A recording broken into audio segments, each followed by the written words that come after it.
I know Newt Gingrich, and Newt Gingrich is a friend of mine, but he and I are not clones, I promise. So that is not the case. My experience was I never had to change a position in order to raise money. I had to find the people who agreed with my position. I think people understand that I'm a man of steadiness and constancy. I don't think you're going to find somebody who has more of those attributes than I do. What the president is announcing this afternoon is very, very important. It is time we were honest about people who come to America to work for a living. And it is time we quit kidding ourselves. We're not going to put machine guns on the border. We're not going to have minefields on the border. We're not going to block people from coming to America. All right, let's go to immigration. Border fence. Would you put a border fence from Brownsville to San Diego if you were president? Yes. Okay. Absolutely. Would you move the National Guard down to the border in certain precincts that are dangerous, and would you put the U.S. National Guard to back up? I would use whatever. Look, I'd use whatever resources we needed to. I've said there are 23,000 Department of Homeland Security employees in the Washington, D.C. area. I'd move half of them to Texas, New Mexico, and Arizona if we need the manpower. What we ought to be doing is what the president's having the courage to raise before the election, which is really an act of enormous leadership on his part. Let's have a debate about whether we want to continue to make illegal people who want to work for a living, pay taxes, and have a decent life. And this is an important national debate. It's a debate which will, to some extent, split the Republican Party. And for President George W. Bush to show this kind of leadership at the beginning of the election year is a remarkable tribute to his commitment to being a truly historic president. Okay, because President Bush did not want to do that. He did not, for whatever reason, and he never clearly articulated it, he did not want to use the National Guard to get down there and help Arizona in particular, which is just awash with all this stuff. And Arnold Schwarzenegger, the governor of California, flat out refused to do it when he could have called out the National Guard. They refused to do it. Do you understand President Bush and Governor Schwarzenegger's reluctance? No, I mean, I think they have to explain their reluctance. What I can tell you is we have an... My own view is, consistent with what you saw in the Lowell Sun, that those people who have come here illegally and are in this country, the 12 million or so that are here illegally, should be able to sign up for permanent residency or citizenship. If you're president, will you build the fence that is law now? Well, absolutely, we have to build the fence. You got to turn off the magnets. And the magnets are sanctuary cities that offer benefits to people who come here illegally.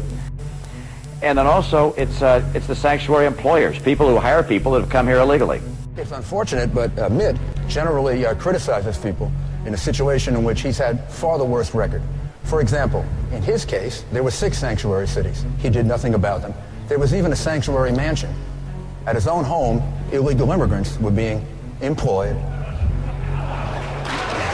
Are you suggesting, Mayor, that if you have a company that you hire to provide a service, Let us jump in here. that you now are responsible for going out and checking the employees of that company, particularly those that might look different or don't have an accent like yours, and ask for their papers? I don't think that's American.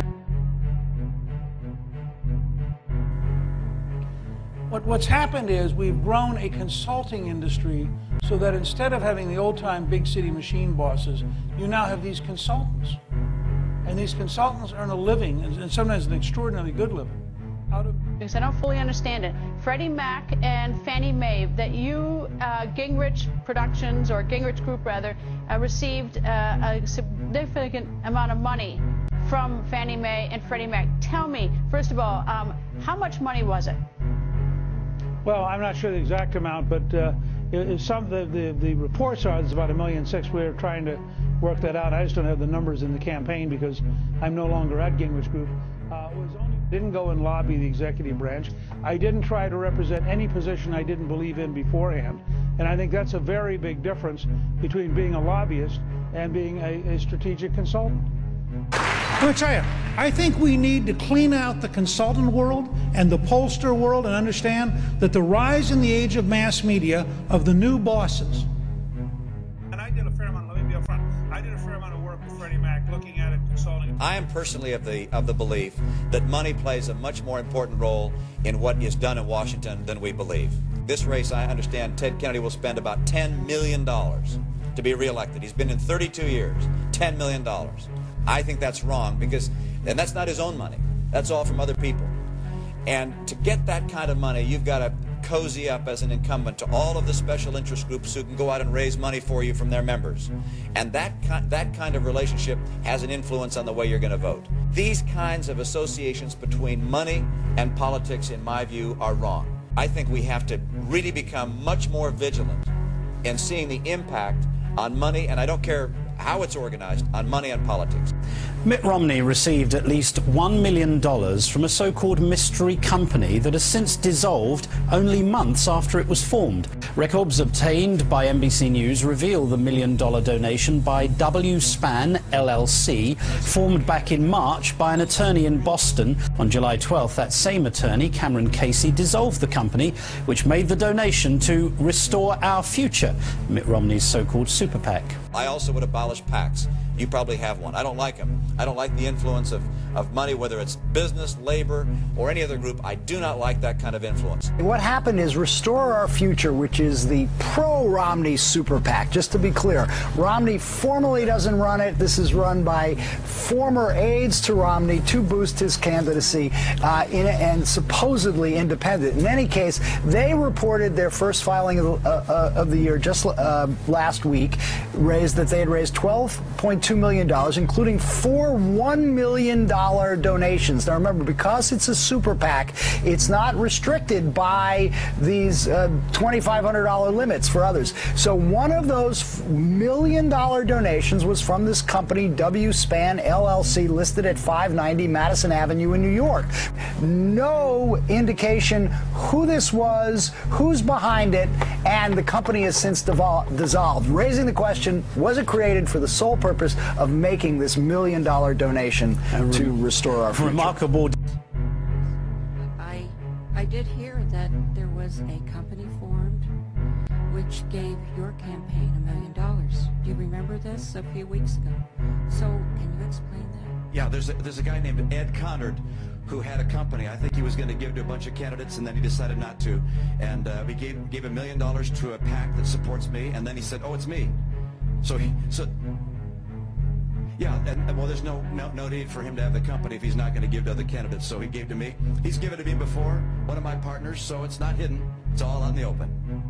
The kinds of demands that are being placed on the economics of running a campaign suggest an increasing power on the part of moneyed interests, and I think it's wrong, and we've got to change it.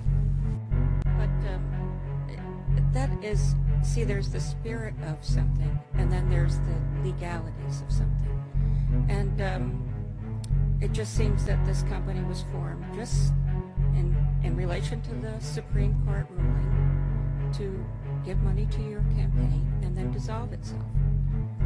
And given the fact that you may, yeah, it was a company, you say, acting as a person, yeah, and you didn't get you, that may well be, you take it up with him, but there's actually, given the fact that he said, "Oh, it's me," I don't think there was, if you will, no harm, no foul. The evidence is sufficient that we should move towards the most effective possible steps to reduce carbon loading in the atmosphere. And do it urgently. Now. Do it urgently. Yeah. I never favored cap and trade. You supported a cap on carbon, which basically is what this bill is. You said, and I'm just going to read several of your quotes, you said, "I think that if you have mandatory caps combined with a trading system, much like we did with sulfur, and if you have a tax incentive program for investing in the solutions, that there's a package that's very, very good. And frankly, it's something I would strongly support." You went on to say, and I'll read this,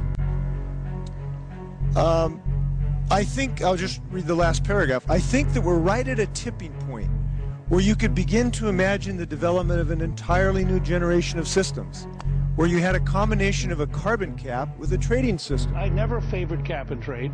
In fact, I actively testified against it. I was at the U.S. House Energy and Commerce Committee the same day Al Gore was there to testify for it.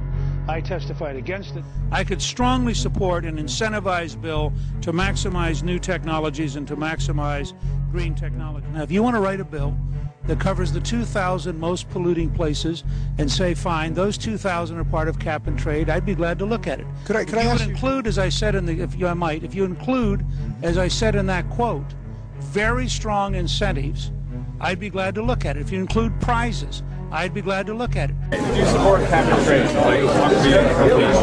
I support it on a global basis as one of the possible solutions. I do not believe in a cap and trade program. Actually, one of my conclusions in the last 6 years and founding the Center for Health Transformation and looking at the whole system is, unless you have 100% coverage, you can't have the right preventive care, and you can't have a rational system. I am completely opposed to the Obamacare mandate on individuals. I fought it for 2.5 years at the Center for Health Transformation. And so there's a model here that the conservatives will all applaud. But my point to conservatives is, it's a model of responsibility. Well, if I see somebody who's earning over $50,000 a year, who has made the calculated decision not to buy health insurance, I'm looking at somebody who is absolutely as irresponsible as anybody who has ever enrolled. Because what they've said is, A, I'm gambling that I won't get sick, and B, I'm gambling that if I do get sick, I can cheat all my neighbors. You ought to have either have health insurance or you ought to post a bond. I'm against any effort to oppose a federal mandate on anyone because it is fundamentally wrong and I believe unconstitutional. Here's my view.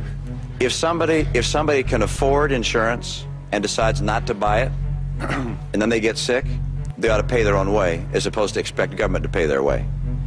And that's an American principle. That's a principle of personal responsibility. So I said this: if you can afford to buy insurance, then buy it.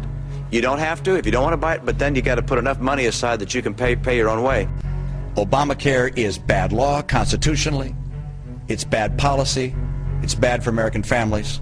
I think you're going to find, when it's all said and done, after all these states that are the laboratories of democracy get their chance to try their own plans, that those who follow the path that we pursued will find it's the best path. And we'll end up with a nation that's taken a mandate.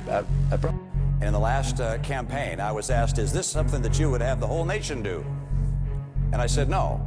This is something that was crafted for Massachusetts. It would be wrong to adopt this as a nation. That's not what you're shaking your head. That happens to be. It's in your book that it should be for everybody. Guys, you took it out of your book. You took it out of your book. His turn.